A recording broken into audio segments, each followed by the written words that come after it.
Olá, olá, pessoal, sejam muito bem-vindos à nossa segunda aula de Direito Penal, né? Nesse projeto pretensioso aí que a gente começou na semana passada, de ver o direito penal ali de forma descomplicada, de forma descontraída, né? De forma sistematizada.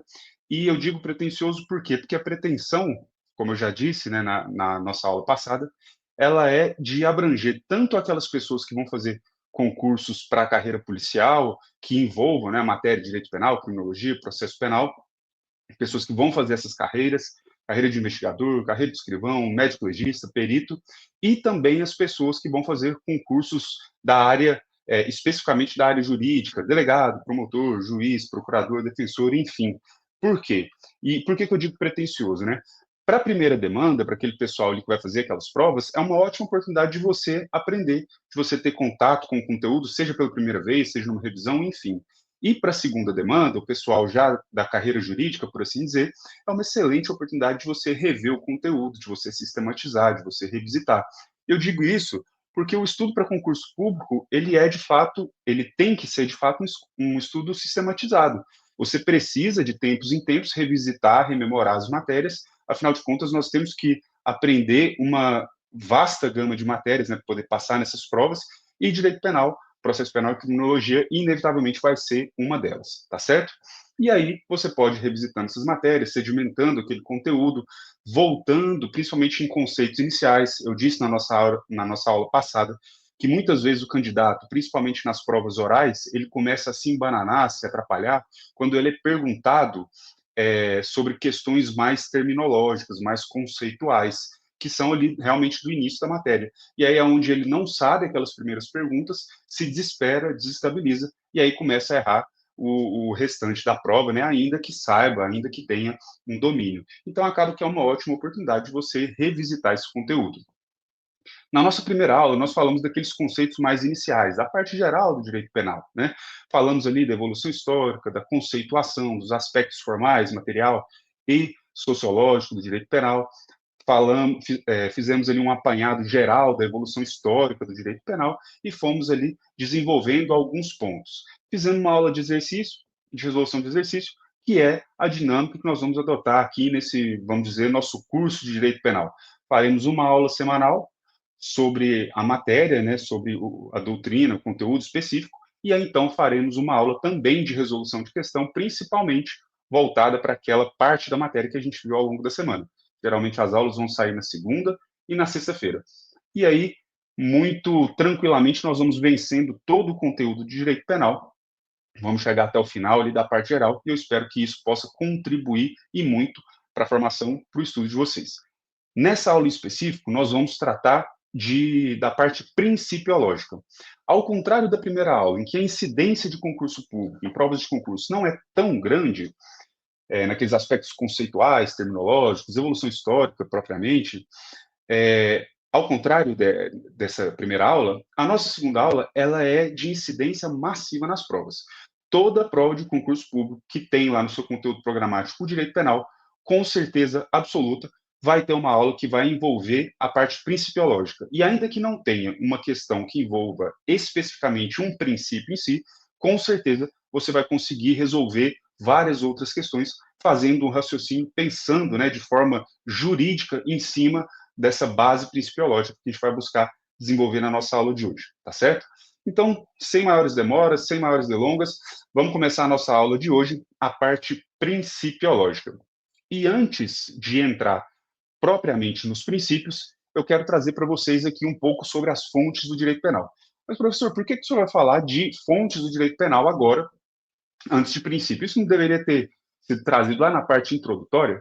Ó, aí que está a grande vantagem de eu não ter realmente, né, um coordenador pedagógico ou qualquer outra coisa que o valha, porque aí eu posso decidir, por assim dizer, qual a melhor ordem que eu posso trazer as matérias, que eu posso trazer os pontos. E eu acho, né, pelo menos para mim, faz muito mais sentido tratar da parte de fontes agora, quando eu vou falar de princípios. Por quê? Quando nós formos entrar efetivamente em princípios, nós vamos ver que o princípio ele é uma espécie de norma. Então, a norma tem duas espécies, né? A norma-regra e a norma-princípio. E aí, então, a gente vai desenvolver todo esse raciocínio para diferenciar princípios de regra. E aí, então, faz mais sentido agora eu trazer para vocês esse aspecto, essa parte da nossa matéria de fontes. Então, vamos seguindo. Fontes do direito penal. A gente vai falar basicamente de três fontes, né? Fonte material, fonte formal e fonte informal. Quando eu falo de fonte material, é aquela fonte responsável pela produção legislativa daquela matéria, daquela parte do conhecimento, ou seja, do direito penal. E quando eu falo de fonte, né, de onde emana algo, o único órgão responsável constitucionalmente para legislar sobre matéria em direito penal, pelo menos a princípio, é a União. Então, o artigo 22, inciso 1º da Constituição, traz que é competência privativa da União legislar sobre, aí ele traz lá, direito civil, dentre outros, direito penal. Então, a União é o único órgão capaz, né, com competência constitucionalmente prevista para legislar sobre direito penal. E os Estados-membros, eles podem legislar? Quando a gente vai lá no parágrafo único do artigo 22 da Constituição Federal, ele traz que lei complementar pode autorizar os outros entes federativos a legislarem sobre essas matérias em questões específicas. Agora, vamos entender um pouquinho o porquê, qual a razão de ser desse dispositivo. O Brasil, ele é um país com dimensões continentais. Então, existem determinadas especificidades que acometem uma determinada região e que não acometem outra, e que, eventualmente, vão impactar na forma como o ordenamento penal lida com essa questão. Um exemplo prático, a questão ambiental. Existem determinadas localidades do nosso país em que existe um tipo de vegetação que não existe em outra parte do país, em outra localidade. Existe um tipo de fauna que existe em uma determinada localidade e não existe na outra. Então, essas especificidades fazem sentido, né, que a Constituição preveja que o Estado vai poder legislar para complementar essas questões específicas. Então, vejam vocês que a competência estatal, por assim dizer, né, dos estados, nesse ponto, se resume, se restringe a essas questões específicas, tá certo? E o que seriam, então, as fontes formais, fonte formal do direito? Se a fonte material é de onde emana quem produz, né, responsável pela produção da norma, a fonte formal é aquela fonte de exteriorização da norma. É por meio de onde a lei, a norma, se manifesta. A lei não, a norma se manifesta. E vejam vocês, quando a gente começa a conversar sobre fonte formal, a gente tem que fazer uma diferenciação entre o que a doutrina tradicional pensava e o que a doutrina mais moderna traz para nós. E por quê? A doutrina mais tradicional falava o seguinte: olha, fonte formal do direito penal é simplesmente a lei.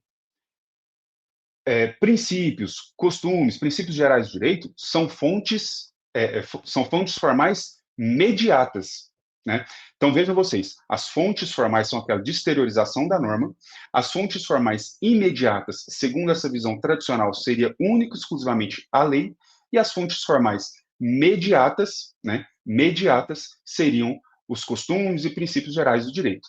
Tudo bem. Aí, o direito como um todo, ele passa por determinados movimentos, né? E aí, um dos movimentos muito marcantes no direito foi o constitucionalismo. Constitucionalismo, em seguida veio o neoconstitucionalismo, e uma das características do neoconstitucionalismo foi evidenciar a força normativa dos princípios. E o que é a força normativa dos princípios?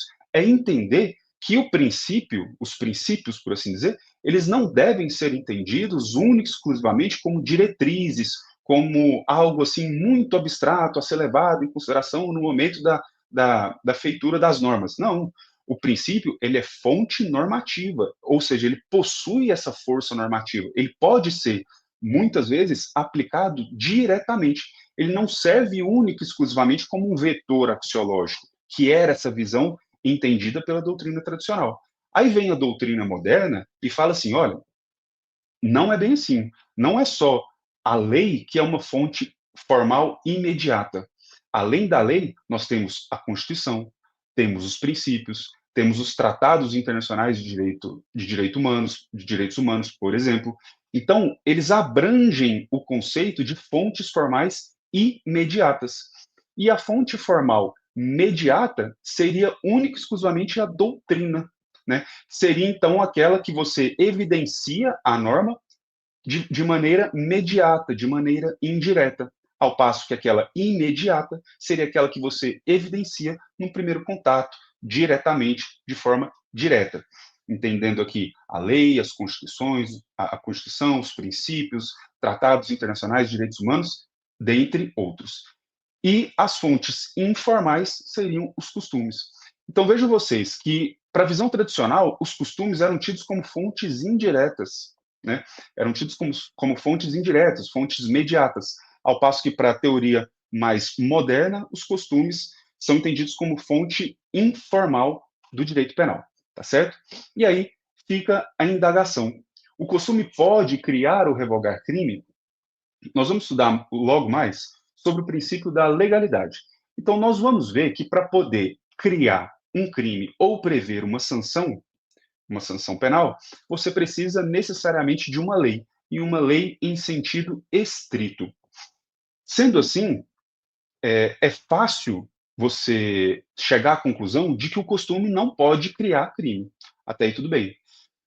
Por outro lado, tem algumas pessoas que começam a estudar, por exemplo, e pensam assim, tudo bem, o costume não pode criar lei em razão do princípio da legalidade. Para prever a criação de uma lei, deve necessariamente ter uma lei em sentido estrito. Mas o costume pode revogar uma lei, por exemplo. E, na verdade, não. O costume também, ele não pode revogar uma conduta, revogar um crime. Ele não pode revogar uma lei, seja em qualquer área do direito que seja, né? Seja em qualquer área do direito que for. O costume, ele não pode, não revoga crime. Um exemplo claro disso que a doutrina traz é a própria contravenção do jogo do bicho. Por mais que fosse algo, vamos dizer assim, socialmente aceito, ou pelo menos normalizado na sociedade, pelo menos há um tempo atrás, né? O jogo do bicho é uma conduta que continua sendo tipificada no nosso ordenamento jurídico. É mais uma prova de que o costume não revoga lei, tá certo? Não revoga lei, não revoga crime. Então, beleza. Aí finalizamos, então, a nossa parte de fontes do direito. Vejam vocês que é uma introdução, né? Uma conceituação básica ali do que seriam as fontes do direito. E aí a gente começa a estudar os princípios propriamente ditos, tá certo? Então vamos lá. Quando a gente vai estudar os princípios propriamente dito, a primeira coisa que a gente tem que fazer é tentar entender o que é norma. E aí eu trouxe um conceito básico aqui para vocês. Norma é toda disposição que estabelece padrões de conduta ou diretrizes obrigatórias em um sistema jurídico. Então, a norma é aquilo que vai prever as condutas, prever as consequências, né, num sistema jurídico. E aqui o conceito continua, com o objetivo de ordenar o comportamento humano e regular as relações sociais, seja na forma de regras ou de princípios. Aí eu quero que vocês fiquem aqui bem atentos. A intenção da norma é regular a conduta. Por quê? Quando você começa a viver em sociedade, você é regido por várias normas informais, como, por exemplo, aquelas normas de vizinhança, aquelas normas de família, as normas da igreja, e também as normas legais. Então, essas normas legais do ordenamento jurídico, elas vão regular as relações sociais, para que nem tudo seja resolvido na base da força, nem tudo seja resolvido ali na base do grito. Existem normas para regular essas condutas. E uma vez que você tem essas normas regulando as condutas, você começa a criar um padrão de conduta esperado. E a partir do momento que você cria esse padrão, você espera, você cumpre as regras, você age de acordo com aquelas normas, e você espera que o outro indivíduo também as observe. E aí a vida em sociedade vai se desenvolvendo. E, eventualmente, se uma norma é descumprida, tem-se, então, os mecanismos legais para coibir aquela conduta, para punir, eventualmente, aquela pessoa que praticou, etc. Então, essa é a finalidade da norma.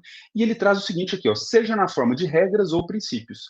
E daí a gente já extrai, então, que norma, e quero que vocês fiquem atentos aqui, viu, pessoal? Norma é gênero, dos quais são espécies, princípios e regras. Isso, pessoal, norma como gênero, tendo princípios e regras como espécies, isso é fruto desse pensamento neoconstitucionalista. Mais uma vez, aquela força normativa dos princípios fazendo incidir aqui nesse ponto da matéria. O princípio ele não é mais entendido apenas como um vetor axiológico, como algo a ser utilizado na interpretação do direito. Não.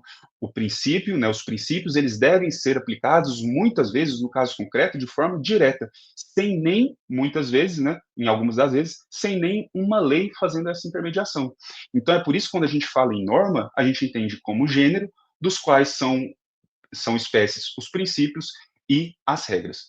E aí a gente pode começar a pensar qual seria a diferença entre princípios e regras. Tudo bem.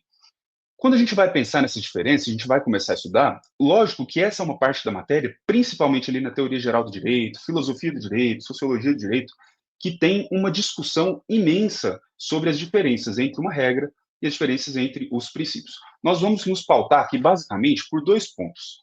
O primeiro deles é a forma de resolução de conflito.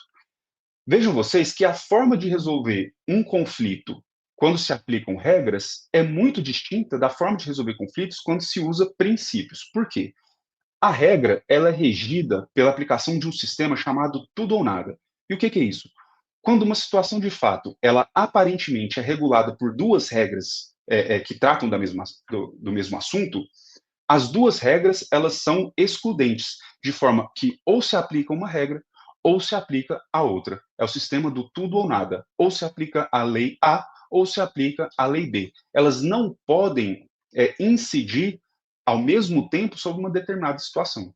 Diferentemente dos princípios. Os princípios, por sua vez, quando serão utilizados para resolver um determinado conflito, eles podem ser aplicados ao mesmo tempo. A única diferença é que, em determinadas situações, um determinado princípio vai ser mais proeminente, em outras situações, outro princípio vai ser mais proeminente. E esse é o jogo entre os princípios. É por isso que fala, naqueles pensamentos de Dworkin, pensamento de Alexis, para quem é da área jurídica e já estudou a respeito, fala-se então, principalmente Alexis, né, que os princípios são mandados de otimização. Mandados de otimização significa dizer que você está pegando o princípio, por exemplo, o princípio da proporcionalidade, o princípio da isonomia, e você deve aplicar ele ao caso concreto na maior medida possível. Então, você deve procurar dar uma maior densidade normativa àquele princípio. Esse é basicamente o pensamento, a ideia de Alexis. Enquanto que Dworkin falava que os princípios eles possuem uma dimensão de peso. Então, determinado princípio em uma determinada situação concreta, ele vai ter um peso maior do que um outro princípio. Vamos trazer para nós aqui um exemplo claro, né, do nosso dia a dia, principalmente da atividade policial. Quando a gente fala de interceptações telefônicas, nós estamos aqui, por assim dizer, contrapondo dois princípios: o princípio da intimidade da vida privada e o princípio da segurança pública, segurança da sociedade. Concordam? Até aí tudo bem. Então, quando você tenta equalizar esses dois princípios, você chega como se você chegasse na fusão entre os dois. Por quê? Vamos pensar aqui. Se você desse primazia total, né, aplicasse ali, de acordo com a regra do tudo ou nada, o princípio da intimidade, da vida privada, enfim, dessa proteção da vida privada, você não permitiria, de forma alguma, interceptações telefônicas. Afinal de contas, aqui, pessoal, não tem nada mais invasivo, né? Primeiro, ao meu ver, violação de domicílio. Para mim, é a coisa mais invasiva que tem. E segundo, a interceptação telefônica, né? Então, se você prima, se você pesa única e exclusivamente para o lado desse princípio da vida privada, princípio da proteção ali da intimidade, você não permitiria de forma alguma interceptação. Por outro lado, se você aplicasse única e exclusivamente o princípio, né, pensando aqui no princípio da segurança pública, segurança pública, né, o bem da comunidade, o bem público, você permitiria toda e qualquer devassa à vida privada, à intimidade. Afinal de contas, a vida pública, a vida em sociedade é muito mais importante do que a vida privada. E aí você permitiria toda e qualquer devassa, toda e qualquer tipo de interceptação. Então vejam vocês que quando eu começo a equalizar esses dois princípios, é como se eu chegasse no meio termo.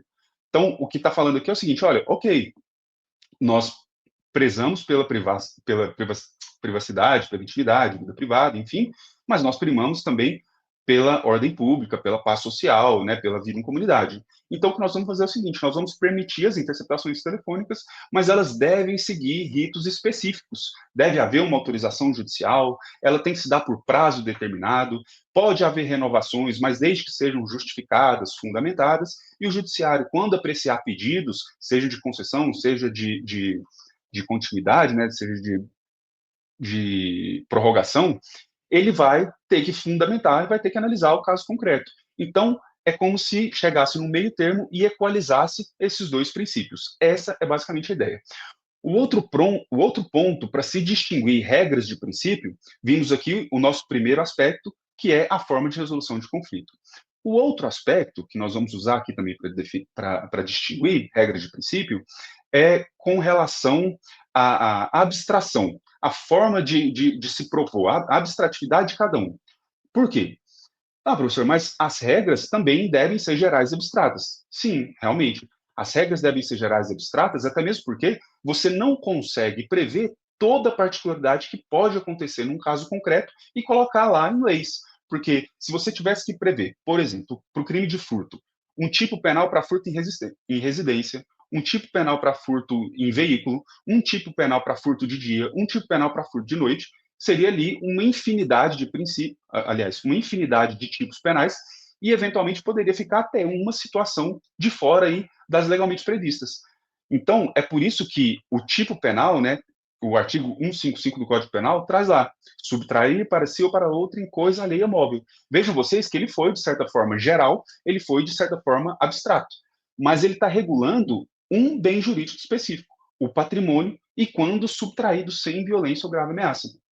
Então, tem uma generalidade, uma abstratividade, realmente tem, mas não é a mesma dos princípios. Por quê? Porque os princípios têm um grau de abstração e de generalidade muito maior. Vejam vocês, por exemplo, o princípio da igualdade, da isonomia. O princípio da isonomia, ele se aplica nas relações privadas, ele se aplica nas relações públicas, ele se aplica entre homem e homem, entre homem e mulher, entre mulher e mulher, enfim, ele se aplica de forma muito mais geral, muito mais abstrata, muito mais geral, muito mais abstrato do que a lei. Então, esse também é um outro ponto, um outro aspecto que diferencia as regras dos princípios.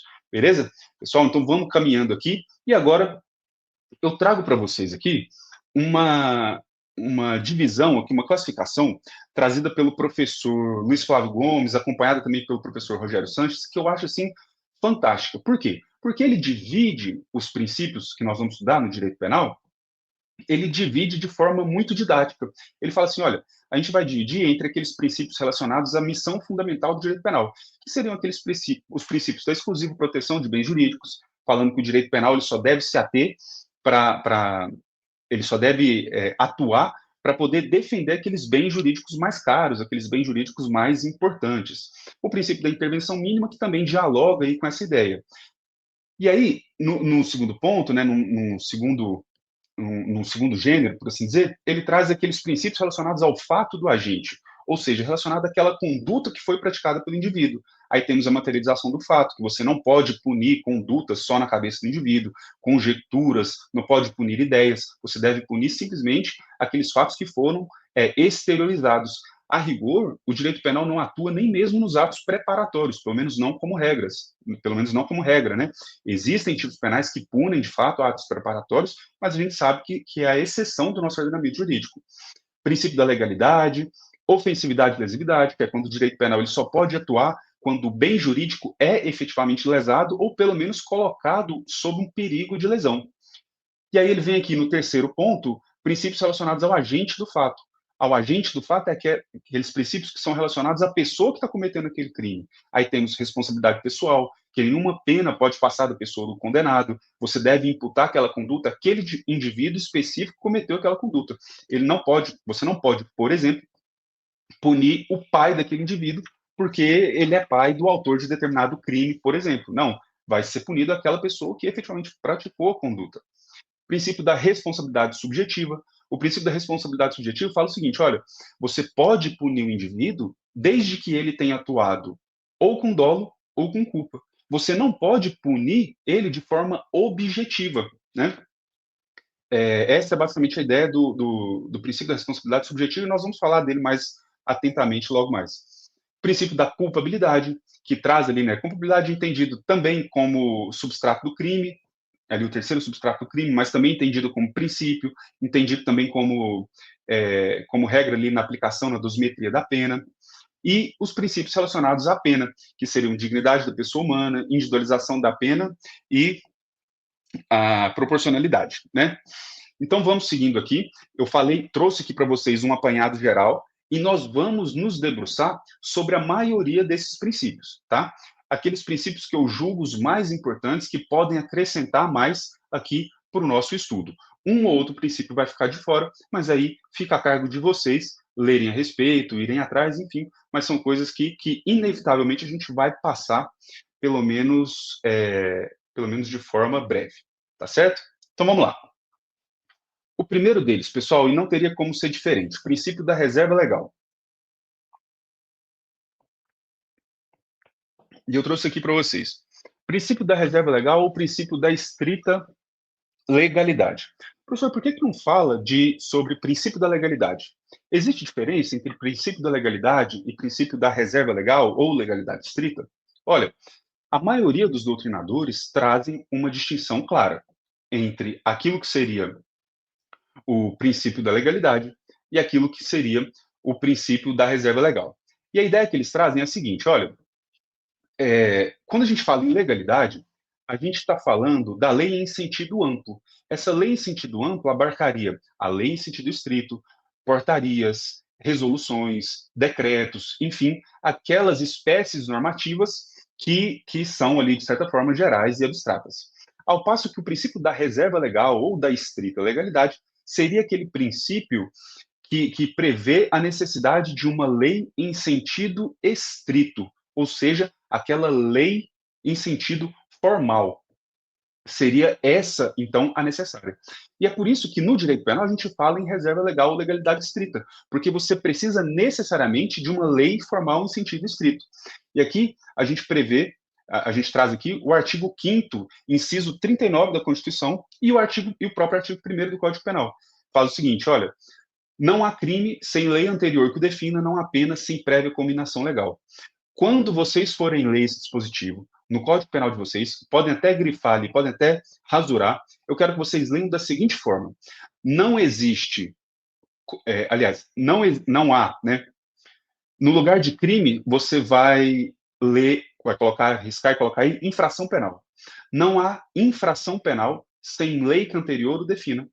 Não há, e aí vocês se risquem aí, pena e coloquem sanção. Não há sanção sem prévia combinação legal. Por quê? Porque dessa forma você abrange não apenas o crime, mas também a contravenção. E você abrange também não somente a pena, mas também a medida de segurança. Vejam vocês que o legislador aqui ele disse menos do que queria dizer. Então, a gente tem que entender, para você criar um crime, você precisa de lei específica, lei em sentido estrito, para você prever uma pena da mesma forma. Mas também, para você criar uma contravenção ou prever uma medida de segurança, você precisa também de lei em sentido estrito. E aí a pergunta que fica é a seguinte: mas e medida provisória? Medida provisória pode tratar sobre matéria penal? O STF já decidiu sobre o assunto.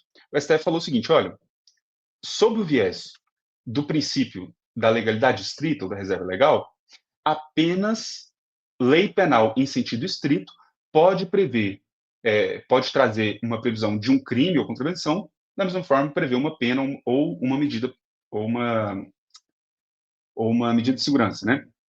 Ou uma medida de segurança. Até aí tudo bem. Mas olha, uma medida provisória, ela não pode ocupar esse papel da lei. Porque a medida provisória, em que pese tenha força de lei, nos termos da própria Constituição, ela não é lei em sentido estrito. Sendo assim, ela não pode ser usada para prever crime, para criar crime, para prever sanção penal. Agora, o STF não está dizendo que uma medida provisória ela não pode trazer conteúdos relacionados ao direito penal. Ela pode, mas desde que seja um conteúdo benéfico. Se for um conteúdo benéfico, pode sim, segundo o STF, ser tratado por medida provisória. Entretanto, para previsão de crime, para previsão de contravenção, previsão de sanção penal, medida de segurança, não pode medida provisória, beleza? E aí, quais seriam, então, esses fundamentos do princípio da legalidade? Pessoal, doutrina fala em três fundamentos: fundamento jurídico, político e democrático. O fundamento jurídico, por assim dizer, seria o seguinte: olha, quando a gente fala em legalidade, a gente está dizendo que a lei penal ela deve ser escrita, estrita, certa e necessária. E o que eu quero dizer com isso? Ela deve ser escrita. Afinal de contas, nós temos que ter ali de forma escrita, de forma formal, né, por assim dizer, aquela conduta que vai ser proibida, aquela conduta que vai ser eventualmente sancionada. Deve ser estrita, porque ela deve trazer o máximo de especificidade possível. Eu não posso criar um tipo penal tão genérico que toda e qualquer conduta que me desagrada eu posso colocar, né, naquele tipo penal. Essa é a ideia de ser uma lei escrita, estrita, certa da mesma forma. Ela deve trazer uma conduta bem definida. Por exemplo, o próprio crime de furto, que nós já tratamos aqui. Subtrair para si ou para outra em coisa alheia móvel. Ponto. E justamente por ser escrita, estrita, certa, nós não podemos fazer abstrações. Por exemplo, o STF já decidiu, olha, sinal de TV a cabo não é coisa alheia móvel. Então, aquele que faz ali o gato net, ele não pode ser enquadrado não pode ser enquadrado no artigo 155 do Código Penal. O STF já decidiu, já pacificou isso. Por quê? Porque os tipos penais devem ser escritos, estritos, certos e necessários. Ou seja, deve ter uma relação de necessidade, até aquela própria ideia de intervenção mínima do direito penal, tá certo? Que a gente já sabe. E o, o direito penal, aliás, o princípio da legalidade também tem como fundamento o fundamento político, que é a proteção do indivíduo frente ao Estado. O princípio da legalidade surge, né, uma das fontes, né, dos fundamentos dele é justamente esse, para você proteger o indivíduo frente àquela força punitiva do Estado. Então, o Estado não pode punir, não pode perseguir simplesmente porque não gosta. Não, ele deve punir, ele deve perseguir se houver uma lei para isso. E da mesma forma, um fundamento democrático, que é aquele respeito à divisão dos poderes, né? O executivo responsável pelas suas tarefas, o legislativo por legislar e o judiciário por julgar. Então tem esse fundamento também democrático. E a gente consegue também abstrair de certa forma, porque o princípio da legalidade de nada valeria se eu, cidadão, não soubesse de fato, de maneira prévia, qual é a conduta que eu não posso praticar. Porque uma vez que eu sei a conduta que eu não posso praticar e que eu necessariamente vou ser punido caso pratique, essa ideia de prevenção, de dissuasão, ela vai cumprir o seu papel, tá certo? Vamos lá, continuando. Então, quando a gente fala de princípio da legalidade, eu trouxe aqui para falar com vocês também um pouco sobre mandados de criminalização. E essa parte, pessoal, eu acho ela de enorme interesse, mandados de criminalização.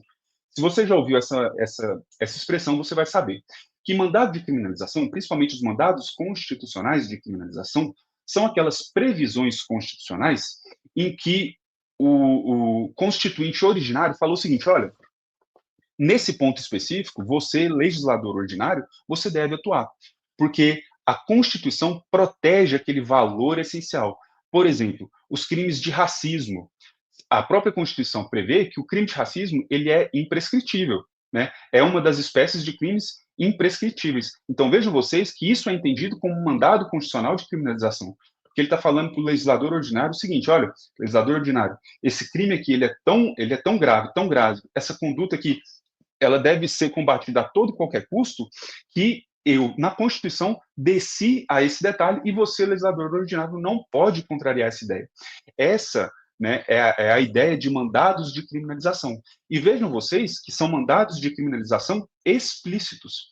E aí fica a indagação: professor, mas existem mandados de criminalização implícitos? E aqui é onde eu acho, assim, a beleza realmente desse ponto do conteúdo. De fato, existe. Por quê?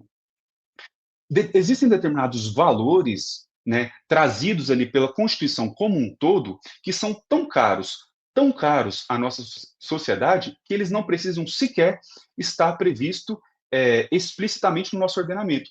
De forma que o legislador ordinário não pode deixar de proteger aqueles valores, não pode deixar, por exemplo, de prever determinadas condutas como crime. E um exemplo clássico é a proteção à vida. Não existe nenhuma disposição na Constituição Federal que fale que o crime de homicídio ele deve ser necessariamente punido, sei lá, com qualquer pena que seja. Não existe. Mas também a ideia de proteção à vida, a ideia de dignidade da pessoa humana, nos leva à seguinte conclusão: de que o legislador ordinário não pode sequer deixar de prever essa conduta como crime. Então vejam vocês que é uma excelente questão para uma prova dissertativa, para uma prova oral. Existem candidatos mandados constitucionais de criminalização explícitos e implícitos? Fica aí uma excelente pergunta para essas fases aí do concurso, tá certo? Então vamos seguindo aqui. A norma, e aí quando eu falo, claro, né, princípio da legalidade, não tem como a gente estudar o princípio da legalidade sem falar de norma penal em branco. Por quê? Pessoal, vamos pensar primeiro a norma penal como gênero. E eu trouxe aqui para vocês o nosso material. A norma penal como gênero, ela pode ser ou completa ou pode ser incompleta. E o que eu quero dizer com isso? A norma penal completa é aquela que não precisa de qualquer complementação. Desculpe a redundância, mas o próprio nome já diz. Ela é completa. Ela traz todos os elementos ali que eu preciso saber para poder aplicar aquela norma. Ao contrário da norma penal incompleta. Como o próprio nome diz, ela é incompleta e ela precisa necessariamente de um complemento. Só que esse complemento, ou ele vai ser normativo, ou ele vai ser aliás, essa norma, né, ou ela vai ser uma norma, norma penal em branco, ou uma norma penal de tipo aberto. E qual que é a diferença? Vamos com calma. A norma penal de tipo aberto, o complemento, ele é valorativo. Ao passo que a norma penal em branco, o complemento é normativo. Perceberam a diferença? Vou trazer um exemplo.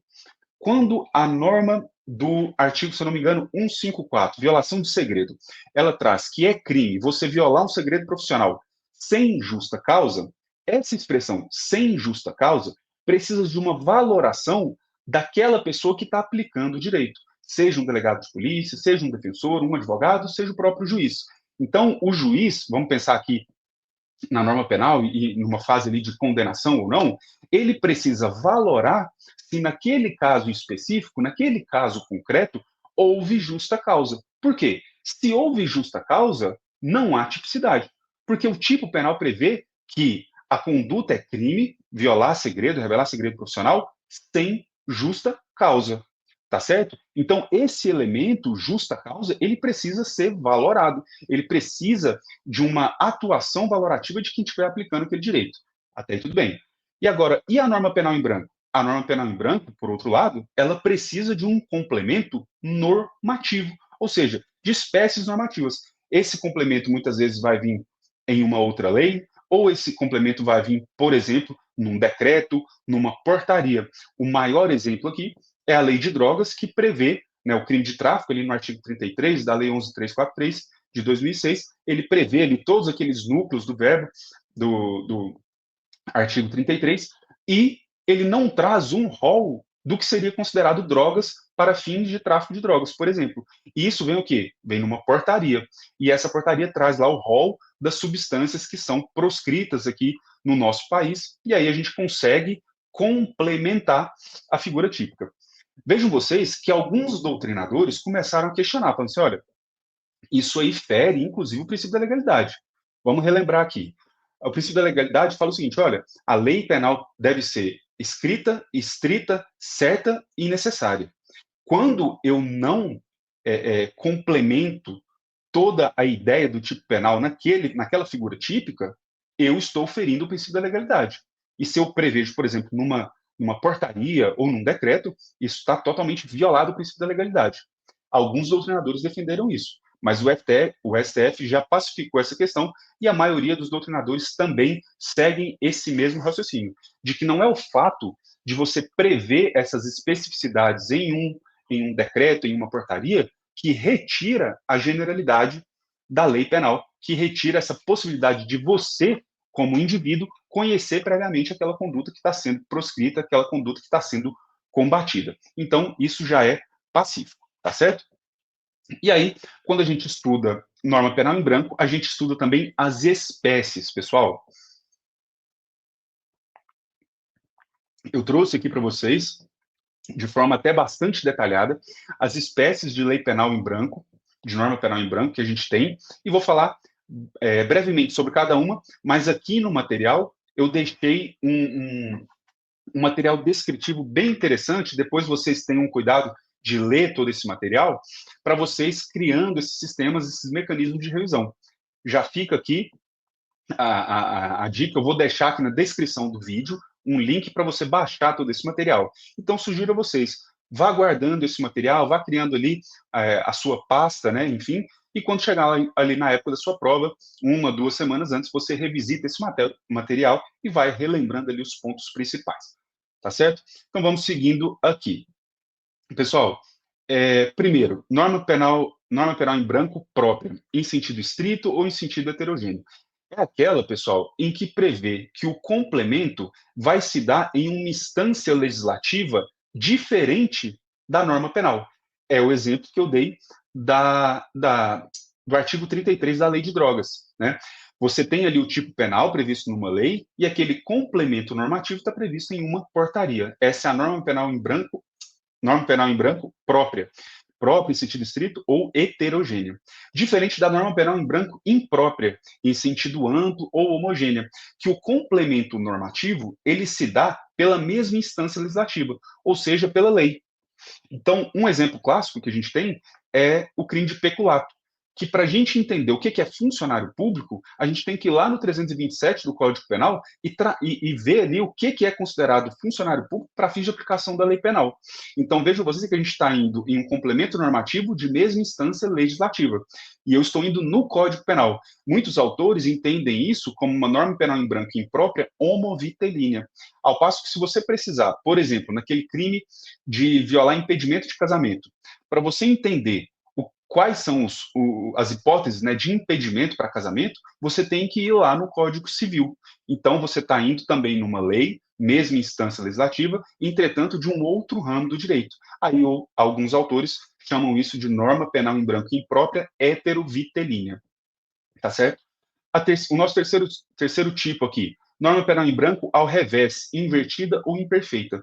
É aquela em que o complemento normativo ele se dá não da figura típica específica, né? Não daquele preceito primário do tipo penal, a conduta, né? Por exemplo, o crime de furto, subtrair para si ou para outro em coisa alheia móvel. Esse é o preceito primário. Preceito secundário, pena, reclusão de 1 a 4 anos. Beleza. Então, a norma penal em branco ao revés, invertida ou imperfeita, é aquela em que o complemento se dá no preceito secundário, ou seja, se dá ali na previsão da pena. E um exemplo clássico é o crime de genocídio. O crime de genocídio, se você for pegar a lei, não existe lá a conduta e o tipo penal. Aliás, o tipo penal, né, e a sanção. Não, a sanção, ele faz a remissão a outro diploma normativo que a gente precisa, então, buscar no preceito secundário para poder ver qual seria a sanção aplicável ao crime de genocídio. Norma penal em branco ao quadrado. Essa norma penal em branco ao quadrado é aquela que precisa de um complemento normativo e esse complemento normativo, por sua vez, precisa de um outro complemento. Um exemplo clássico é um crime, se eu não me engano, do artigo 38 da Lei dos Crimes Ambientais, que é você destruir floresta, enfim. Você precisa, para entender aquele tipo penal, você precisa ir até o Código Florestal, entender o que são florestas, e mais do que isso, você precisa ir a outros dispositivos, né, de instância legislativa inferior, inclusive, a decretos municipais, decretos estaduais, para ver as especificidades daquelas condutas. Então, vejam vocês que o tipo penal precisa de um complemento normativo, e esse complemento normativo, por sua vez, precisa de outro complemento normativo. É por isso que se fala de norma penal em branco ao quadrado. A penúltima, normas penais em branco de instâncias federativas diversas. São aquelas em que o complemento se dá por um complemento normativo de uma instância federativa diversa. O próprio nome já diz, desculpe aqui o perdão da redundância. Mas o tipo penal, e aqui vamos ver a União, né? Como já vimos aqui no artigo 22 da Constituição, a União como o único órgão competente, pelo menos a princípio, para prever, né, para legislar sobre direito penal, a União define determinada conduta como crime, só que para você ver toda a especificidade daquele crime, você precisa se valer, por exemplo, de uma legislação municipal, de uma legislação estadual. Um exemplo clássico também se dá lá naqueles crimes ambientais também, de proteção de patrimônio histórico, cultural, porque cada município, cada estado tem que necessariamente legislar, né, por assim dizer, definindo o que seriam, então, considerados aqueles patrimônios históricos, culturais, e aí a gente teria que fazer esse complemento para tipificar aquela conduta. E, por fim, as normas penais em branco de complemento internacional. Essa aqui, vocês têm que ter um dado cuidado, e, inclusive, sugiro que leiam o nosso material, pela seguinte questão. Olha,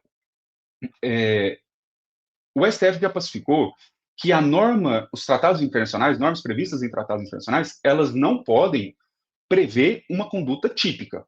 Por mais que sejam fontes diretas, fontes imediatas, não pode prever um crime propriamente dito. Tanto é que tinha aquela discussão sobre a antiga lei de organizações criminosas, né, que a Convenção de Palermo previa um conceito, uma conceituação, uma definição de organização criminosa que não era aceita porque não tinha uma legislação brasileira prevendo aquele tipo de crime. Mas aí veio a Lei 12.850 de 2013 e sanou isso daí. Só que na redação original da Lei 12.850, quando falava ali de associações, grupos terroristas, ele fazia menção ao que era entendido nos tratados internacionais. Então, de certa forma, você complementava também aquele tipo penal, aquela conduta, a partir dos textos tratados internacionais. Essa é basicamente a ideia, tá? Pessoal, aí como eu falei, deixei aqui bem explicado para vocês, bem detalhado, o que seriam cada espécie de norma penal, para a gente poder avançar na nossa aula e não ficar muito extensa, tá? Peço aqui já licença de antemão para vocês, para eu me alongar um pouco mais nessa aula, porque realmente esse tema, esse ponto aqui, né, princípios, ele é de extrema importância, tá? Então, as nossas aulas têm, em regra, 1 hora, mas essa aqui, com certeza, vai estourar um pouco, tá certo? E aí a gente passa para o nosso próximo princípio, que é o princípio da anterioridade. E o princípio da anterioridade, ele decorre justamente do próprio princípio da legalidade. A partir do momento que eu entendo que a norma penal ela deve ser escrita, estrita, certa e necessária, se ela deve ser escrita, estrita e certa, significa dizer que ela deve regular condutas, né, deve regular condutas que sejam praticadas depois da sua edição, certo? Porque de nada adiantaria o indivíduo praticar a conduta e aí então eu, Estado, criar uma figura típica para poder proibir aquela conduta, se aquela conduta já foi praticada. É por isso que a gente fala em princípio da anterioridade. E o princípio da anterioridade, ele se revela justamente por aqueles mesmos dispositivos previstos para o princípio da legalidade. O artigo 5º e o artigo 5º, inciso 39, o artigo 1º do Código Penal. E aqui trouxe mais uma vez a definição, né, a transcrição do artigo 1º para vocês. E, né, pensando aqui na ideia de anterioridade, consequentemente, nós nos remetemos, né, à ideia de irretroatividade. Significa dizer, e aqui trago a redação literal do artigo 5º, inciso 40 da Constituição Federal, que a lei penal não retroagirá, salvo para beneficiar o réu. Então, a lei penal ela não pode incidir em condutas que foram praticadas antes da sua vigência, né? A não ser que seja para beneficiar o réu. E vamos pensar um pouco aqui o porquê que traz essa exceção, a não ser quando for para beneficiar o réu. Ora, a ideia aqui é a seguinte: se o Estado, em um momento posterior, deixou de prever aquela conduta como crime, ou pelo menos trouxe uma punição mais branda àquela conduta, não é justo você continuar punindo um indivíduo por uma conduta que sequer é mais punida pelo Estado, ou pelo menos não é punida com aquele rigor. Então, essa é basicamente a ideia da anterioridade. Mas fiquem atentos, pessoal. A lei penal, ela não retroage, a não ser para beneficiar o réu, né? Então a gente costuma dizer que a lei penal ela tem extratividade. Extratividade significa que ela anda no tempo. Ela pode ser aplicada, desde que benéfica, né? Ela pode ser aplicada tanto a fatos anteriores à sua vigência, quanto a fatos posteriores. Então, se eu tenho uma lei que ela é mais benéfica e o indivíduo ele praticou uma conduta, aí tem essa lei A que está regendo aquela conduta, beleza? Aí ele está sendo processado, antes da sentença vem uma nova lei e pune de forma mais severa aquela conduta. Tudo bem, pune de forma mais severa. O juiz, quando ele for sentenciar aquela conduta, ele não pode usar a lei B. Ele vai ter que usar a lei A, que já foi, inclusive, revogada, para poder dirimir aquele conflito, para poder sentenciar aquele indivíduo. Então, vejam vocês que, nesse caso, ela teve ultratividade, ela se aplicou a casos mesmo depois de ter sido revogada. Essa é a ideia de extratividade. E aqui fica a indagação, né? E fatos ocorridos durante o período de vacatio legis. A gente sabe que o período de vacatio legis é aquele período entre a publicação e a vigência da norma, tá certo? Então, é aquele período para você dar ciência para a comunidade, para você dar ciência para a sociedade, enfim, de que aquela conduta vai ser punida. Então, nesse período de vacatio, uma conduta ela é praticada. A lei, se ela for mais benéfica, ainda que no período de vacatio, ela pode se aplicar àquela conduta? Se você faz uma leitura mais apressada desse princípio, pensa ali de forma mais ou menos intuitiva, você pode cair no erro de falar assim, não, se aplica. Não, pode aplicar, porque se futuramente ela vai entrar em vigor e vai ser aplicada, tudo bem se eu aplicar no período de vacatio. Mas não é o entendimento da maioria da doutrina, o entendimento da maioria da jurisprudência, tá? Uma lei penal no período de vacatio, ela não se aplica, afinal de contas, ela não entrou em vigor no nosso ordenamento. Então, vamos seguindo, pessoal. Agora vamos falar do princípio da intervenção mínima. Pessoal, princípio da intervenção mínima, a gente poderia facilmente separar uma aula inteira para tratar desse princípio da intervenção mínima. Por quê? Porque é um dos princípios mais aplicáveis ao direito penal, é um dos princípios que mais tem uma densidade normativa quando a gente fala em aplicação do direito penal. Eu trouxe aqui um conceito, quero que vocês leiam depois com cuidado, sobre o princípio da intervenção mínima. Essa ideia de última ratio, essa ideia de se aplicar o direito penal somente quando ele for essencialmente necessário, né? Quando for ali, desculpa até o pleonasmo, mas quando ele for realmente necessário. E do princípio da intervenção mínima, nós falamos, inclusive, na aula passada, decorrem dois subprincípios, ou corolários, como entendem alguns doutrinadores. O da fragmentariedade, que é o aspecto quantitativo do princípio da intervenção mínima, e a subsidiariedade, que é o aspecto qualitativo. A ideia é basicamente a seguinte, olha, o direito penal ele vai servir para proteger apenas alguns bens jurídicos. Não é a totalidade dos bens jurídicos que existem em sociedade que vão ser tutelados pelo direito penal. Eles podem ser muito bem tutelados, por exemplo, por um direito civil, por um direito administrativo. Então, o direito penal ele tem que se ocupar apenas daqueles bens jurídicos essenciais. Daí, então, a ideia de fragmentariedade. Você vai pegar todo o ordenamento e vai pegar fragmentos para poder ser protegido pelo direito penal. Diferentemente do princípio da subsidiariedade, ou subprincípio ou corolário, que a ideia é a seguinte, olha, ainda que esse bem jurídico seja, de fato, necessário, né, seja, de fato, ali muito importante e justifique a proteção do direito penal, o direito penal só vai atuar quando todos os outros ramos do direito não derem conta daquela situação.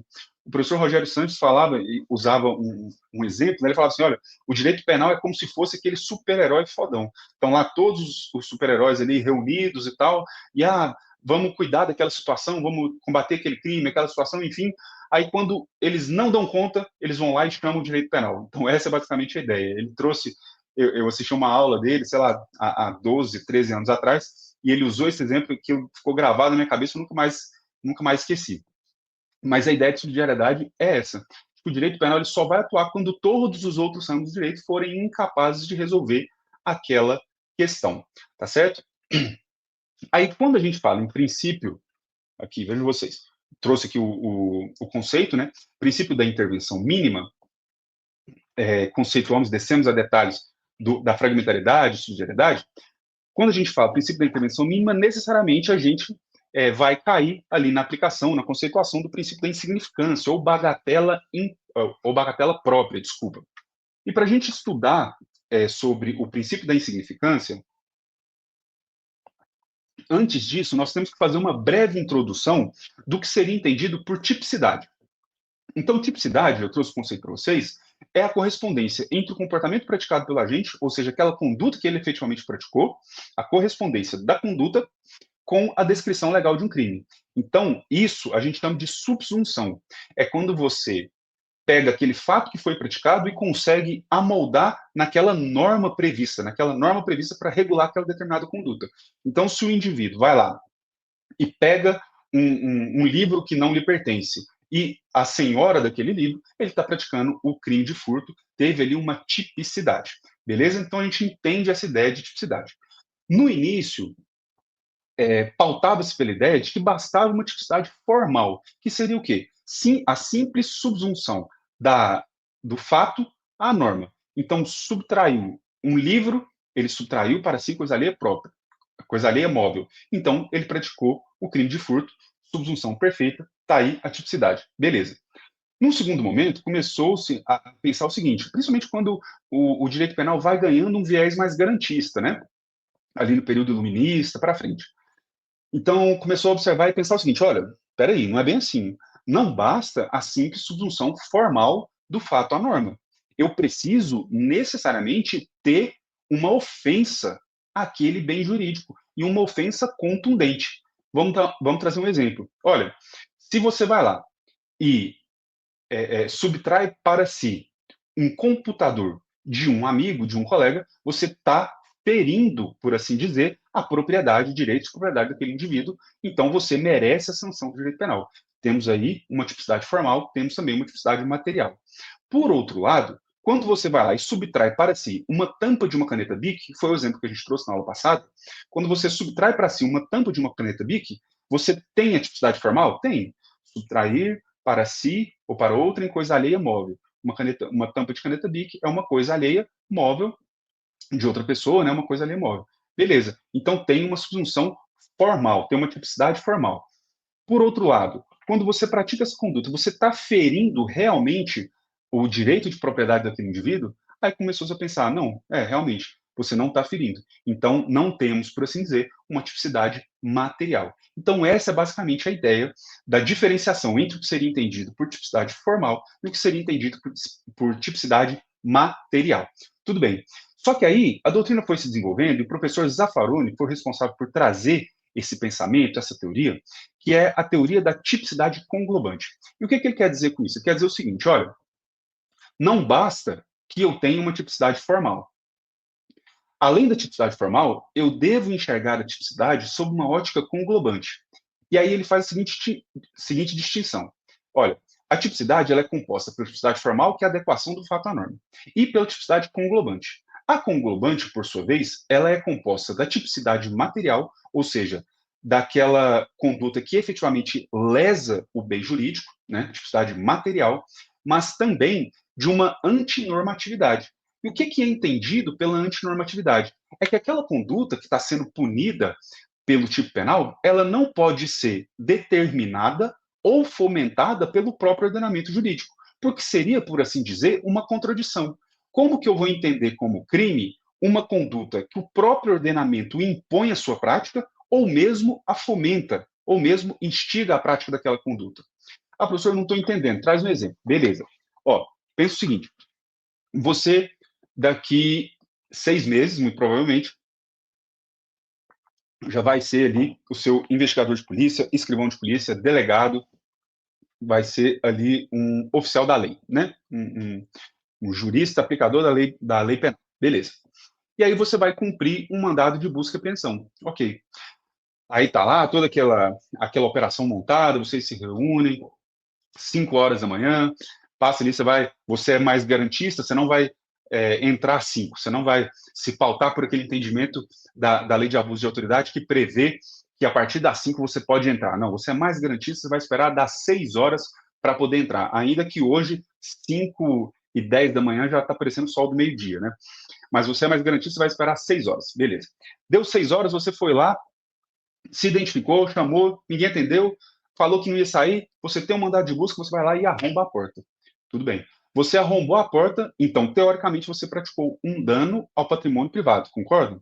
Beleza. Se a gente for pensar numa tipicidade meramente formal, a gente vai entender que teve um dano, né, à propriedade alheia e foi praticada por você. Tudo bem. Ah, mas teve uma tipicidade também material? Ah, teve. Era uma porta, sei lá, dos seus 20 mil reais. Vamos pensar aquelas portas gigantescas. Então, beleza. Então, temos tipicidade material, temos tipicidade formal, temos tipicidade material. Significa dizer que você vai ser processado porque você, ao cumprir um mandado de prisão, você arrombou aquela porta e danificou o patrimônio do indivíduo?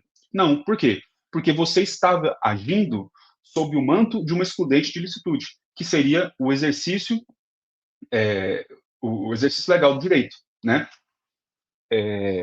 Exercício do dever legal, desculpa. Então, vejam vocês que você estava em estrito cumprimento do dever legal. Então, você não vai responder por aquela conduta porque você está amparado por uma excludente de ilicitude. Até aí tudo bem. Mas o Zaffaroni falava assim, não, peraí, não, isso não faz sentido. Por quê? Eu não posso entender como típica uma conduta de alguém que o ordenamento impôs aquela conduta. Né? Então, ao invés de tratar num segundo momento do substrato do crime, e aqui eu já vou avançar um pouco, o crime é composto de quê? 3 substratos, teoria tripartida. Crime é fato típico, ilícito, culpável. Então, primeiro a gente olha se o fato é típico. Se o fato é típico, depois a gente passa para a ilicitude. Então, no seu caso, que você estava lá cumprindo mandado de busca, você praticou fato típico, beleza? Mas aí você não praticou um fato ilícito, um fato antijurídico. Então, você não vai ser punido, beleza? Mas aí o Zaffaroni falava assim, não, a gente tem que trazer isso aqui para um momento anterior. Ele sequer praticou um fato típico, porque não existe uma tipicidade conglobante, não atende a esses requisitos, tá certo? Então, essa é basicamente a ideia da tipicidade conglobante. E aí fica aqui a indagação, nem coloquei no nosso material aqui para nem levantar muita polêmica. Mas vocês, senhores e senhoras, como futuros delegados e delegados de polícia, vocês poderão analisar uma tipicidade material e, eventualmente, deixar de ratificar uma conduta de um indivíduo que foi apresentado na delegacia de vocês, baseado aqui na ideia do princípio da insignificância, de que aquela conduta ela não tem uma tipicidade material daquela conduta? Olha, pessoal, é um questionamento, né? Existem posicionamentos das mais diversas, dos mais diversos vieses, né? Mas a doutrina, pelo menos grande parte dela, entende que sim. O delegado vai fazer uma análise jurídica daquele fato e, eventualmente, ele pode optar, não pode optar, né? Mas ele pode aplicar ali o princípio da insignificância. Eu, particularmente, já deixei de ratificar algumas prisões que foram apresentadas em sede de plantão por entender que se aplicava ali o princípio da insignificância. Mais para frente vou trazer um exemplo para vocês, tá certo? E aí aqui, claro, eu não poderia deixar de falar de princípio da insignificância sem trazer os requisitos conforme os tribunais superiores, principalmente STF e STJ, para o seu reconhecimento. Então, STF e STJ fala o seguinte, olha, para eu reconhecer o princípio da insignificância, naquela conduta deve haver uma mínima ofensividade, né? Mínima ofensividade da conduta. São os requisitos para aplicação, para o reconhecimento do princípio da insignificância. Mínima ofensividade da conduta. Uma ausência de periculosidade social da ação. Então, aquela conduta não deve trazer um perigo para aquela sociedade. Um reduzido grau de reprovabilidade do comportamento. Aquele comportamento, aquela conduta, não deve ter um grau de reprovação muito grande naquela sociedade. E, por fim, a inexpressividade da lesão jurídica. A lesão jurídica daquele bem, naquela conduta, ela deve ser mínima, né? Deve ser realmente inexpressiva. Então, esses são os requisitos que os tribunais superiores elencaram para o reconhecimento, para a aplicação do princípio da insignificância. E aí eu trouxe aqui para vocês algumas jurisprudências relacionadas ao princípio da insignificância. Fiquem bem atentos a essa súmula 589 do STJ, recorrentemente cobrada em concursos públicos. Né? É inaplicável o princípio da insignificância nos crimes ou contravenções penais, vejam vocês, crimes ou contravenções penais, praticados contra a mulher no âmbito das relações domésticas. Então, pessoal, o STF já pacificou, o STF e o STJ já pacificou esse entendimento, que sequer nas contravenções, quando praticadas no âmbito de violências domésticas, no âmbito das relações domésticas, sequer as contravenções elas podem sofrer ali a incidência do princípio da insignificância, tá certo? Mais um entendimento aqui com relação aos crimes tributários federais e de descaminho, né? Quando o débito tributário não ultrapassar R$ 20.000. Então, esse é o valor, R$ 20.000 para um valor limite para o reconhecimento do princípio da insignificância no âmbito dos crimes tributários federais e crimes de descaminho. Outro entendimento interessante aqui do STJ também é que a apreensão de munição, ainda que em pequena quantidade e desacompanhada de artefato, no mesmo contexto de tráfico de drogas, impede o reconhecimento da tipicidade material pela insignificância. Então, ele está afastando o princípio o princípio da insignificância no contexto dos crimes do Estatuto do Desarmamento, quando estiverem relacionados aí ao crime de tráfico, por exemplo. Eu estava falando para vocês que eu já apliquei, inclusive, o princípio da insignificância e deixei de ratificar a prisão de um indivíduo que foi conduzido para mim em sede de plantão. O indivíduo ele era CAC e ele estava viajando de avião, e aí na mochila que ele costumava levar o armamento para treino lá na zona rural onde ele ficava, ele foi viajar, usou aquela mochila e esqueceu de tirar uma única munição de 9mm. Na época, 9mm era inclusive permitido, né? Mas ele esqueceu de tirar aquela uma única munição. E aí acusou no detector de metal, chamaram ali a polícia militar e fizeram a condução daquele indivíduo para em sede de plantão. E eu deixei de ratificar aquela conduta apontando apontando o princípio da insignificância.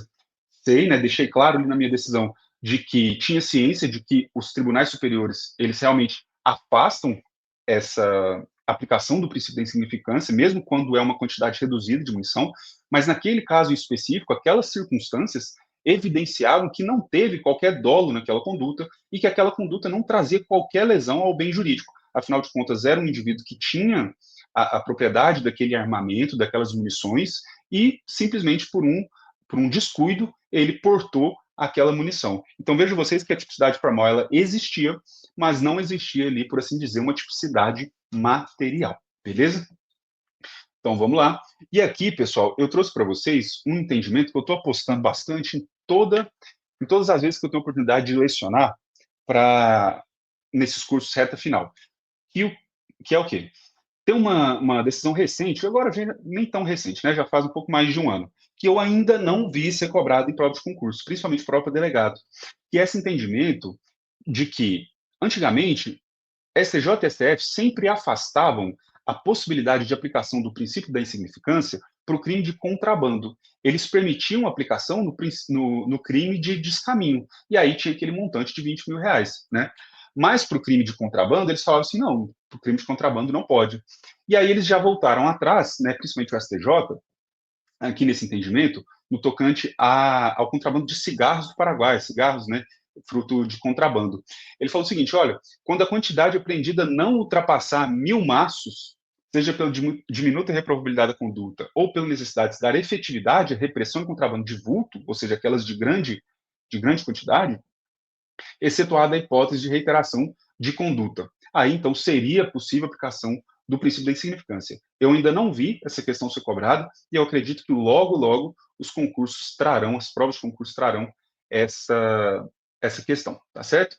E aí aqui, pessoal, para a gente finalizar esse princípio, eu trouxe o princípio, a diferenciação entre o princípio da bagatela própria, que é isso que a gente já viu, né?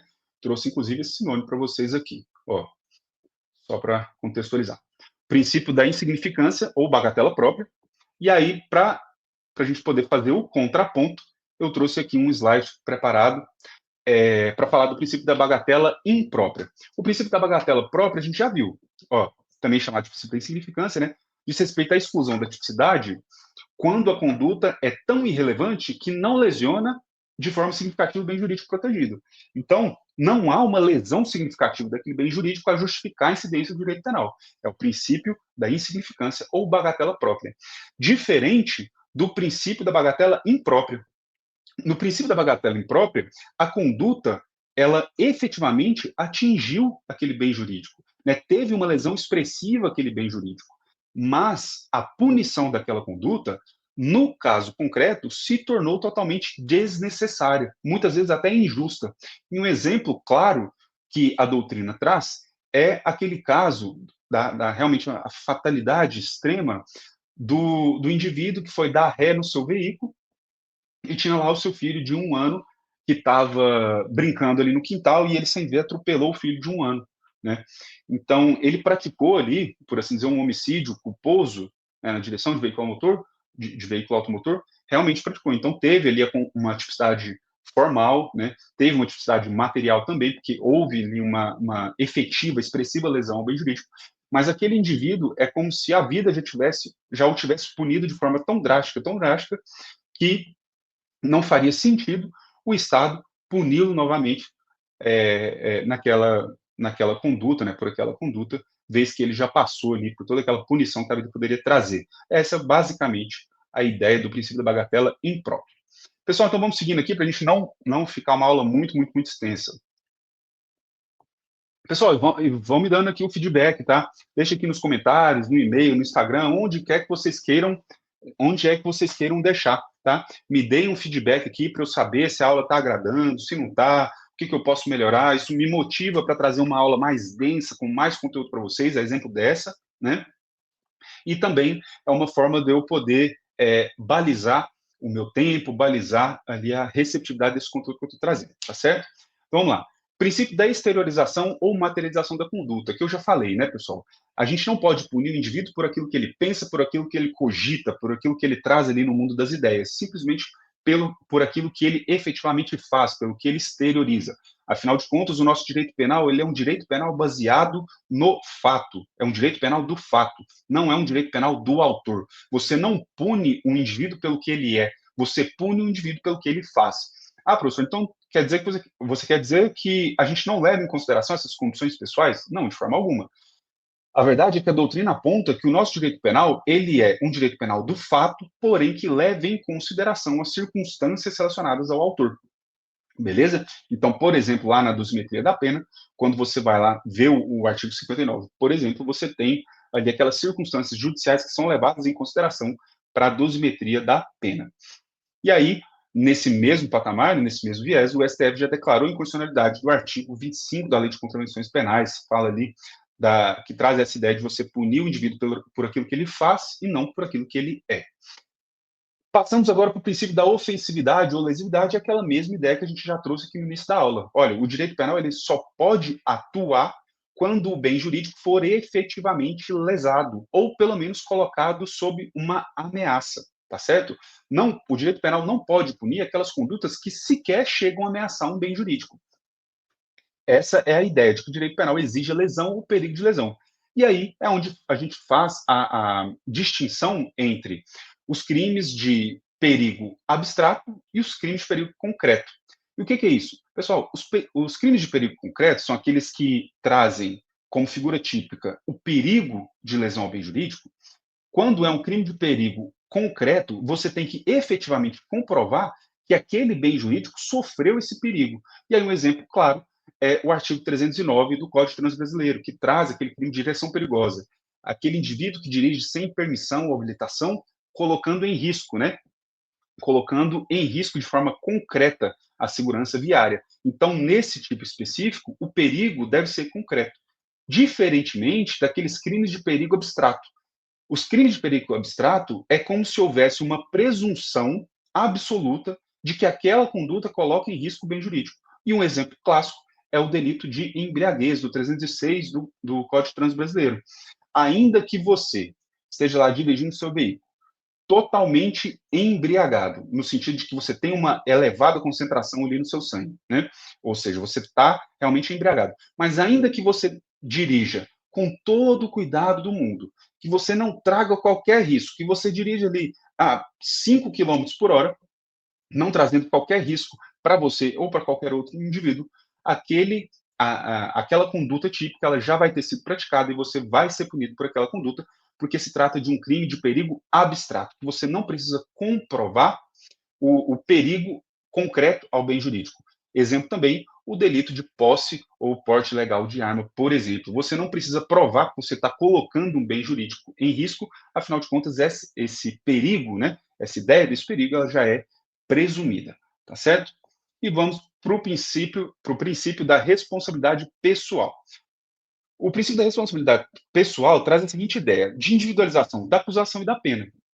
Significa o quê? Olha, aquele indivíduo ele deve ser punido pela conduta praticada e aquela punição ela não pode passar da pessoa daquele indivíduo. E para que ele se defenda daquela conduta, né, para que ele se defenda daquela acusação, a acusação também deve ser individualizada. Você não pode ter, por exemplo, aquelas denúncias do Ministério Público, denúncias genéricas, abstratas. a denúncia deve trazer de forma pormenorizada, à exceção daqueles crimes societários, né, em que você não consegue, pelo menos no primeiro momento, fazer a individualização das condutas, aí o STJ já admitiu essas denúncias, né? Mas, em regra, deve ser individualizada. E também a individualização da pena. A pena também deve ser aplicada de forma individualizada. Até em razão disso, que na dosimetria da pena nós passamos pelas 3 fases de dosimetria da pena, primeira, segunda e terceira, circunstâncias judiciais, atenuantes e agravantes, e as causas especiais de aumento e diminuição de pena, para você trazer uma pena mais individualizada possível. E o princípio da responsabilidade subjetiva. O indivíduo só pode ser punido a título de dolo ou de culpa. A gente já trouxe essa ideia no início da aula, né, pessoal? O indivíduo ele não pode ser punido de maneira objetiva, sem que ele tenha consciência da conduta que ele está praticando. E aí vamos pensar um exemplo. Se aquele indivíduo ele vai tentar contra a vida de uma mulher e ela está grávida de, sei lá, um mês, ele não conhece a mulher, ele não conhece o histórico, ele não tinha a menor possibilidade de imaginar que aquela mulher estava grávida. Então, ele não pode ser punido pela morte daquele feto, por exemplo. Ele pode ser punido pela morte da mulher, porque ele sabia daquela conduta que ele estava praticando, ele teve a finalidade, ele empreendeu uma conduta com aquela finalidade. Então, ele vai ser punido. Mas por aquela conduta, aliás, por aquele fato da mulher estar grávida de um mês, às vezes nem a mulher sequer sabia, e de fato ele não pode ser punido, porque primamos pela responsabilidade subjetiva. Ah, professor, mas e no caso de embriaguez? Em que o indivíduo ele se embriaga a tal ponto de que ele pratica uma conduta, mas ele não sabe, por assim dizer, o que ele está praticando. Olha, para os casos de embriaguez, principalmente nos casos de embriaguez voluntária ou culposa, o Código Penal e a doutrina resolveu aplicando o que se chama de teoria da actio liberi in causa, que numa tradução livre significa que a ação é livre na causa. É como se você trouxesse para um momento anterior à conduta aquela liberdade, aquele dolo, aquela vontade do agente. Então, você traz para aquele momento inicial de ingestão da bebida alcoólica. Naquele momento que ele estava ingerindo aquela bebida alcoólica, ele sabia o que estava cometendo? Ele sabia o que estava fazendo? Sabia. Não. Então, nesse caso, você pode promover a responsabilização daquele agente. Diferente, pessoal, daquela embriaguez pré-ordenada, tá? A embriaguez pré-ordenada é aquele indivíduo que se embriaga no intuito de tomar coragem para cometer um crime. Nesse caso específico, é entendido até como uma agravante, tá? Não é um caso da aplicação dessa actio liberi in causa, não. Beleza? Então, vamos lá, seguindo, a gente já passa agora para o princípio da presunção de inocência. Pessoal, princípio da presunção de inocência ou da não-culpa. Eu, quando fiz a minha especialização em ciências criminais, a minha dissertação foi sobre o princípio da presunção de inocência. Foi, inclusive, aquela época dos embates, né, dos habeas corpus, que eu, inclusive, coloquei para vocês, 84.078 e do 126.292, né, da possibilidade de uma execução da pena, execução provisória da pena. Então, pessoal, muito se questionou, muito se discutiu sobre essa questão terminológica, mas a verdade é que a maioria dos doutrinadores trazem presunção de inocência ou presunção de não-culpa como sinônimos e está tudo bem. E falam de presunção de não-culpa justamente porque o artigo 5º, inciso 57, traz que ninguém será considerado culpado até o trânsito em julgado da sentença penal condenatória. E aí, pessoal, trazendo aqui um breve histórico para vocês. Isso aqui é tema para uma aula inteira, tá? Mas a ideia é a seguinte, olha, num primeiro momento, quando o STF julgou esse HC 84.078, falou o seguinte, olha, não é possível uma execução provisória da pena antes do trânsito em julgado. A própria Constituição Penal, aliás, a Constituição Federal traz que ninguém será considerado culpado até o trânsito em julgado, sentença penal condenatória, então significa dizer que antes do trânsito em julgado, a pessoa não pode cumprir pena porque ela não é considerada culpada. Beleza. Aí veio, né, toda aquela discussão, e eu não vou entrar aqui no âmbito político da questão, né, se teve um viés político ou não, fica a cargo dos senhores e senhoras fazerem essa análise. Mas, no HC, fato é que, no HC 126.292, começou-se a falar o seguinte, olha, não, é possível fazer uma execução provisória da pena quando aquela condenação ela for ratificada, quando ela for ratificada em segunda instância, quando ela for confirmada por um tribunal colegiado, aí então nós podemos fazer realmente aquela execução provisória, por assim dizer, da pena. E por quê? E aqui eu acho bastante interessante. Não estou dizendo que eu concorde, nem que eu discorde, eu estou simplesmente evidenciando a beleza da argumentação. Olha, ele fala o seguinte: o, a ideia de presunção de inocência, o conceito de presunção de inocência, ele é um conceito dinâmico. E por que um conceito dinâmico? Porque ele vai se modificando ao longo da persecução penal. É como se a presunção de inocência, num primeiro momento, quando o indivíduo pratica o crime, aquele crime chega ao conhecimento das autoridades, a presunção de inocência tivesse escrita em letras garrafais, brilhante, luz de neon atrás. Presunção de inocência. Mas a partir do momento que vai se juntando elementos de informação no inquérito, aí depois se chega num eventual indiciamento, aí depois, mais para frente, o Ministério Público oferece a denúncia, aí tem as provas que vão sendo produzidas, aí tem uma sentença condenatória, ainda que de primeiro grau. É como se, ao longo desse caminhar da persecução penal, aquela presunção de inocência fosse esvanecendo, fosse se apagando, até chegar ao momento em que se migra, né, da presunção de inocência para se considerar aquele indivíduo efetivamente culpado. Então, eu acho muito bacana essa argumentação.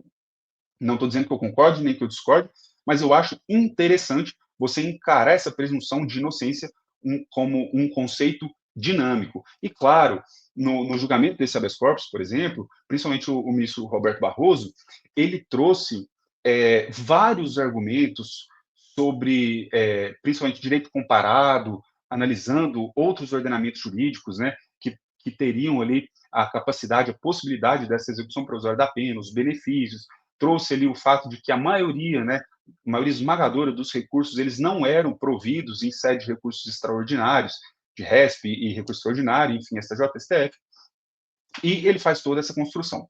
Fato é que, a partir desse momento, passou-se a admitir a execução provisória da pena. E fato é também que, posteriormente, e aí razões políticas ou não, com as ADCs, né, Ação Declaratória de Constitucionalidade 43 e 44, voltou aquele entendimento de que não é possível a execução provisória da pena apenas com trânsito em julgado da sentença penal condenatória. Claro que nós sabemos aqui que com o pacote anticrime nós tivemos aquelas alterações legislativas, naquelas condenações do Tribunal do Júri que superassem 15 anos, aí então se permitiria a condenação provisória da pena, mas isso ainda não foi declarado constitucional ou inconstitucional pelos tribunais superiores, tá certo? Então vamos seguindo aqui, passamos para o princípio da dignidade da pessoa humana. Pessoal, o princípio da dignidade da pessoa humana é um dos poucos que a doutrina tem uma espécie de um consenso, vou arriscar dizer, uma espécie de um consenso, de que trata, em verdade, de um sobre-princípio, ou seja, de um princípio como se tivesse uma hierarquia entre esses princípios. Não está correto, pessoal, tecnicamente falando, não está correto eu afirmar que existe uma hierarquia entre os princípios. Afinal de contas, nós já vimos que os princípios eles são aplicados conforme a sua densidade, conforme o seu peso, né? Seguindo ali as ideias de Alexis, de Dworkin, como mandados de otimização, dimensão de peso, enfim. Não está correto eu falar que um princípio ele é melhor, né, maior que outro. Mas a ideia é que a dignidade da pessoa humana ela é um valor muito, muito, muito, muito caro para o nosso ordenamento, de forma que ele irradia esse valor, ele irradia para todos os ramos do direito. Tanto é que o próprio artigo 1º da Constituição Federal traz a dignidade da pessoa humana como um dos fundamentos, né, um fundamento da República. E aí seguimos para o princípio da individualização da pena. Esse eu vou passar bem brevemente, porque nós já tecemos alguns comentários. E aqui eu só acho interessante a gente pontuar que o princípio da individualização da pena tem como destinatário o legislador, o juiz e a pessoa responsável pela execução daquela pena. Ao legislador, por quê? Porque ele deve prever penas, né, que sejam ali individualizadas para aquele caso. E o juiz, ao aplicar aquela pena, ele deve ter um parâmetro, né? Tanto é justamente por isso que os tipos penais prevêem penas mínimas e penas máximas, para que o juiz, na sua atividade jurisdicional, ele consiga individualizar e chegar numa pena que seja justa para aquele caso, para aquela pessoa naquele caso concreto. E a execução da pena, da mesma forma, ela deve ser individualizada. Tanto é que nós temos alguns dispositivos ali que tratam de forma diferenciada Por exemplo, aquele indivíduo que conta com mais de 80 anos de idade, por exemplo, aquele que é acometido por uma grave doença, tá certo? Então, seguimos aqui, por fim, o princípio da vedação do bis in idem. Desculpa aqui. Aí. O princípio da vedação do bis in idem, que é o quê? Pessoal, primeiro vamos nos atentar. Fiquem bastante atentos, que o princípio da vedação do bis in idem, ele não é previsto de forma expressa no nosso ordenamento. Ele é previsto no Estatuto de Roma, mas na Constituição não há um dispositivo expresso que veda o bis in idem. Fiquem atentos a isso. E fiquem atentos também ao artigo 8º do Código Penal. Por quê? Porque o artigo 8º do Código Penal era o exemplo clássico que os doutrinadores traziam de que seria uma exceção ao princípio do bis in idem. Porque vejam vocês a redação do artigo 8º. A pena cumprida no estrangeiro atenua a pena imposta no Brasil pelo mesmo crime, quando diversas, ou nela é computada quando idênticas. Ou seja, você admite um indivíduo ser processado pelo mesmo fato, tanto no exterior quanto no Brasil, por exemplo. A única diferença vai ser que aquela pena vai ser computada ou vai ser aquela pena vai ser computada, né, quando for idêntica, ou vai ser atenuada se for diversa, né? Essa é basicamente a ideia. Então, a doutrina apontava como uma exceção. Só que veio o STF recentemente e fez um controle de convencionalidade. Vejam vocês que interessante. Nós estamos acostumados a ouvir, né, dizer sobre o controle de constitucionalidade, quando você usa a Constituição, as normas constitucionais, como um paradigma para análise das normas infraconstitucionais. Nesse caso específico, é um controle de convencionalidade. Você usa os tratados internacionais como paradigma para aferir a validade daquela norma infraconstitucional. Então, começou-se a entender, e o STF ratificou esse entendimento, de que esse artigo 8º deve ser afastado sob um controle de convencionalidade, porque não se admite que o indivíduo seja processado novamente pelo mesmo fato, desde que ele já tenha sido processado no exterior. Aí ele admite, no julgado, ele traz isso, ele admite uma única exceção, que é quando houve ali um absurdo, uma ilegalidade tremenda, e aquele processo não foi para frente por conta disso. Aí vai se admitir que ele seja novamente processado, né? Então, o significado desse princípio da vedação do bis in idem, ele tem um significado processual, material e execucional. Por quê? Porque o indivíduo não pode ser processado duas vezes pelo mesmo fato, ele não pode ser condenado duas vezes pelo mesmo fato, e ele não pode cumprir uma pena, duas penas, uma pena novamente, por aquele mesmo fato. Essa é a ideia da vedação do bis in idem. Claro, pessoal, que esse princípio ele vai se aplicar a vários institutos do direito penal.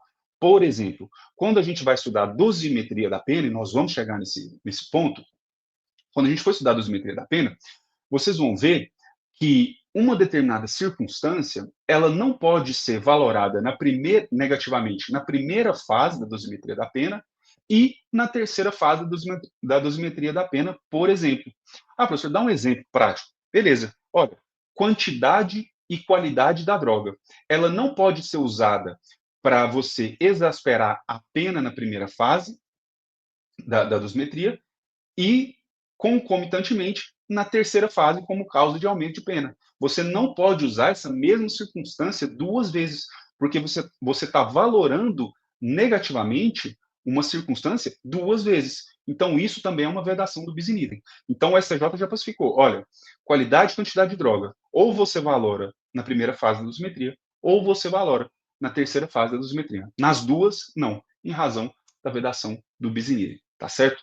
Pessoal, peço desculpas se a aula tiver ficado corrida, tá? Mas essa é uma das belezas das aulas online, das aulas gravadas, enfim.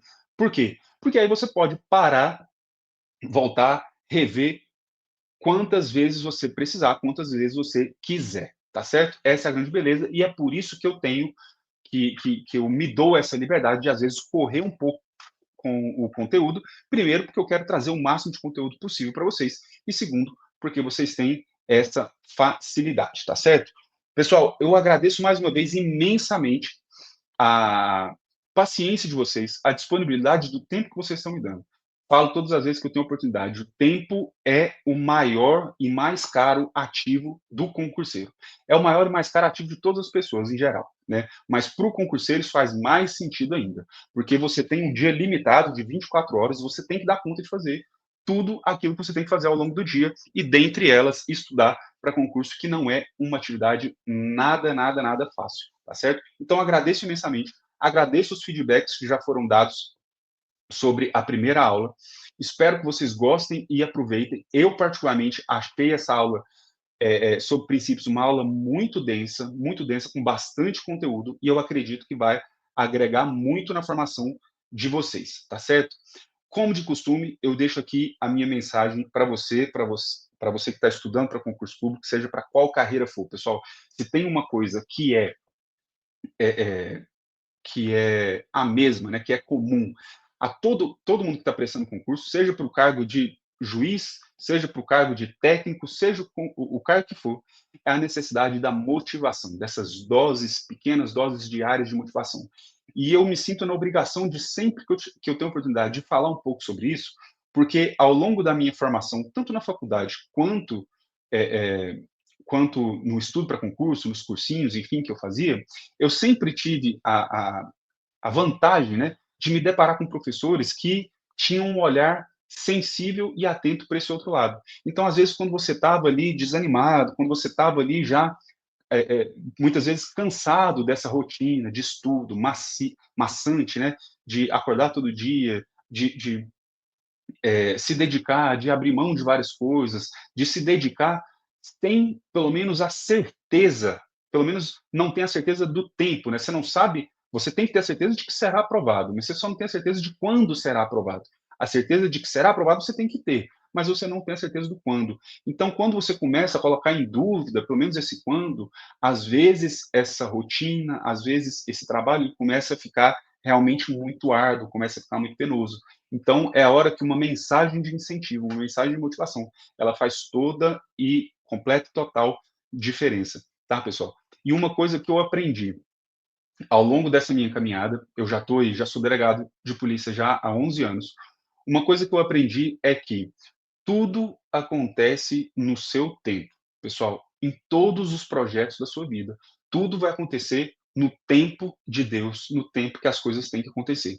E tudo que você passar entre o momento em que você decide que quer determinada coisa, até o momento que você efetivamente consegue aquela coisa, tudo que você passa entre esses dois extremos serve para te preparar para você, é, é, quando você atingir aquele determinado objetivo. Eu falo, pessoal, e aqui trazendo uma coisa pessoal. Eu comecei com esse projeto de dar aulas, né, de procurar ali ajudar as pessoas que estão nessa formação, eu comecei muito tarde. Já era uma coisa que eu queria fazer já há muito tempo, que é uma coisa que eu tenho uma paixão enorme. Faço com muito gosto, com muito prazer. Então é uma coisa que eu demorei muito a começar. E eu não olho para trás com uma maneira, de forma ressentida, de falar, mas eu poderia ter começado. Se eu tivesse começado lá atrás, talvez a minha situação hoje estaria diferente. Não estou dizendo que está ruim, né? Claro, mas ela estaria diferente. Eu não olho para esse sentimento. Eu olho que tudo que eu passei ao longo desse tempo todo serviu para me trazer uma sensibilidade e um olhar para o concurseiro, para a pessoa que está ali querendo estudar para o concurso, muito mais sensível, muito mais humano, por assim dizer, do que às vezes se eu tivesse começado a fazer isso há 5, há 10 anos atrás, tá certo? Então, tenham isso em mente, pessoal. Tudo que vocês passarem entre o momento que você decide que quer determinada coisa, até o momento que você efetivamente consegue aquela coisa, tudo que você passar vai servir para te preparar para aquele momento. Então, tudo que você está passando hoje, de abdicação, de esforço, de disciplina, de você entender que tudo tem um preço, isso vai servir lá na frente. E o problema disso é que você só consegue enxergar isso quando você efetivamente já passou. É como se você olhasse para trás e começasse a encaixar as peças. Ah, nossa, foi por isso que aquilo não deu certo naquela época. Ah, foi por isso que aconteceu assim. Ah, foi por isso que eu conheci tal pessoa. Ou foi por isso que eu me afastei de tal pessoa. Então, você começa a olhar e consegue efetivamente olhar retrospectivamente e entender e montar esse quebra-cabeça da vida, tá certo? Pessoal, então deixo aqui o meu muito obrigado, deixo aqui o meu abraço e deixo aqui minha mensagem realmente de incentivo, de motivação, de força para você que está aí nesse caminho, tá certo? Espero encontrá-los novamente na nossa terceira aula de Direito Penal. O material dessa aula vai ficar aqui na descrição desse vídeo. Deixe seu comentário, deixe o seu like, compartilhe essa aula com alguém que você acha que vai se beneficiar desse conteúdo. E, enfim, vamos para frente aqui e eu estou à disposição dos senhores e senhoras, tá certo? Deixo aqui minhas redes sociais, tanto meu e-mail quanto meu Instagram. No meu Instagram eu coloco lá dicas diárias, né? Dicas de concurso, de motivação, de organização, dicas de direito penal, processo penal, criminologia. Convido vocês a conhecerem. Deixo aqui meu forte abraço e com certeza nos encontraremos na nossa próxima aula, tá certo? Um abraço, até a próxima. Fiquem com Deus. Tchau, tchau.